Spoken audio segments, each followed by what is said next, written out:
Hey guys, welcome back to my channel. Today I'm going to be talking about primers. Primers for oily skin. There are so many primers out there, just like highlighters. There are tons of highlighters. But which primer is good for you? Do you have oily skin? Because I do. And since I do, I wanted to share with you the primers that I love. I bought so many different primers. Some of them I don't use. Some of them I want to use because they cost so much money. And some I just gave away because it wasn't worth it. But today I want to share with you the ones that I do use, the ones that I love, the ones that I swear by, all for oily skin. So keep watching.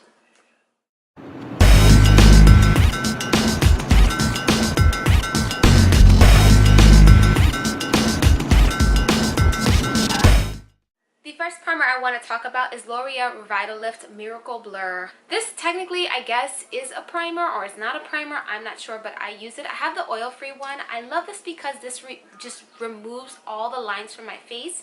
It gives me a very smooth, amazing surface. It is silicone-based. It is very, very, very smooth to the touch and very smooth on your skin. It does take quite a bit of time to set, but once it sets, it does not leave your skin feeling oily at all. Your makeup doesn't move around, and it really does lock in that moisture so that it doesn't like kind of pour out of your pores like my moisture does. I am very, very oily, so it's very important for me to get oil-free everything because I don't need more oil on top of the oils that I already produce. You know what I mean? The next primer that I want to talk about is Too Faced Primed and Poreless. This has to be by far my favorite high-end primer of life. I use the Smashbox one, I've used some Chanel ones, and I don't know if it just isn't good for my skin or it just didn't work for me. This one works for me very, very well. It removes the look of my pores. I have very, very large pores all around my nose. So when I don't use a primer or something to fill in those pores or just reduce them or minimize them, you can see them through my makeup, and it's not always the most appealing thing. And some primers say they reduce pores and they don't. For example, my NYX pore filler. I do use this because it is inexpensive and it's not terrible. It just doesn't give me the same result as my Too Faced one. So if you're looking for a pore reducing primer, I would say save up your money and get the one that worked best. I mean, I'm saying it worked best for me. You could of course try the NYX one, but I'm letting you know, for me, super oily skin, very large pores, this one just didn't cut it. This one definitely did. This is also silicone based. I love to wear this also on days where I don't use makeup. It is a tinted primer. It doesn't give your face any kind of color, but I like that it's tinted because when I wear it on days where I don't wear any makeup at all and I do take a picture, you don't see that white overcast, and I like that. This dries very quickly. Once you put it on, it takes seconds before it dries. It doesn't feel tacky or wet at all. Unlike the L'Oreal Revitalift Miracle Blur, that one takes a little longer to dry on your skin, whereas this one is pretty quick with it. The next primer I want to talk about is Rimmel's Stay Matte Primer. This primer, I love it on summer days. Summer days are very, very difficult for me because my skin is oily. I've said that already. But this really does tame my oils. It tames all of the slickiness that comes out of this face. I love this with a dewy foundation. I'm not normally able to wear dewy foundations, especially in the summer, but when I use this primer, the dewy foundation stays dewy and less oily. You know what I mean? For us oily girls, if we use a dewy foundation, it does tend to look very, very oily and a lot of a big ass mess at the end of a summer night. But when I use this, I still look dewy and I don't look like I've been sweating for 20 years. If the Too Faced Prime and Poreless isn't for you, I would recommend also the Shiseido Pore Smoothing Corrector. I love this corrector. It is amazing. Shiseido products are just awesome. It is very thick, this one. The other ones are very lightweight. This one is very, very thick. It still has that very silicone feel. It is white, so I don't know if it gives you an overcast, but it is very white. It's very smooth to the touch once it dries. It dries pretty instant.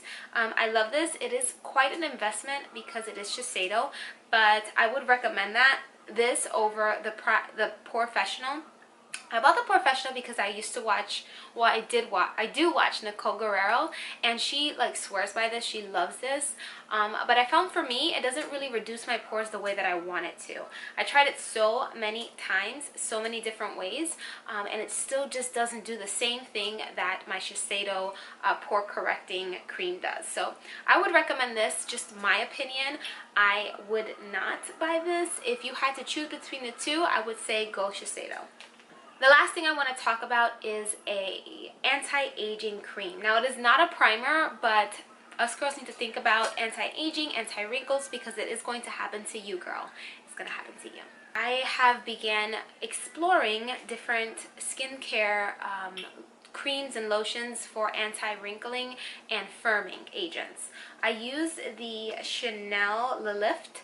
I got 3 samples of these, and then I also bought the actual $175 cream, like full-size cream.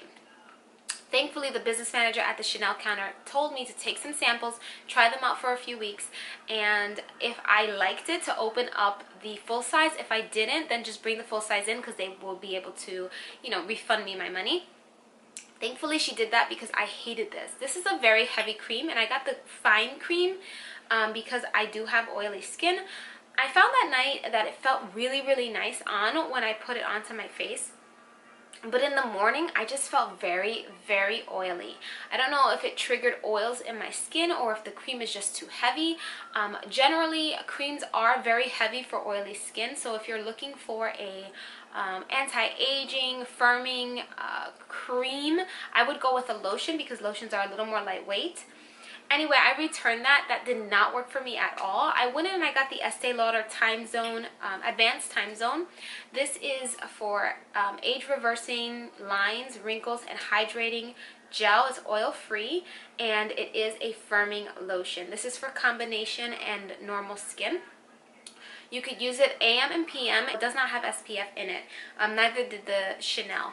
I found that when you buy anti-aging or firming lotions or creams with SPF in it, it does compromise the agents. So I would steer away from SPF anti-aging or wrinkling cream. I want to tell you that I love this. I've had a wrinkle in my nose for years, and it's my fault. It's not because I'm like aging and my nose is sagging. It's because in my school years, high school and college, I was taking lots and lots of math. Guess out of nervousness, I would push my nose up and down, and it created a really bad wrinkle. The wrinkle is now gone thanks to this. I also find that my laugh lines have gone away. Of course, they're still there when I speak and when I smile, but when I'm not smiling or not speaking, I don't see the indentations that much. And that was just something that I always notice because I smile and I speak a lot. I love this. It was maybe $60 something, $68. We're gonna round it up to 70 to be safe, but it was worth every single penny. It is very lightweight, it smells so good, and it works, y'all. It works. I'm telling you, it works. I hope this video was helpful to you oily skin gals. If it was, you know what to do. Show me some love by hitting the like button, commenting, and subscribing, and I will see you guys in my next video. Bye, guys. If the toothpaste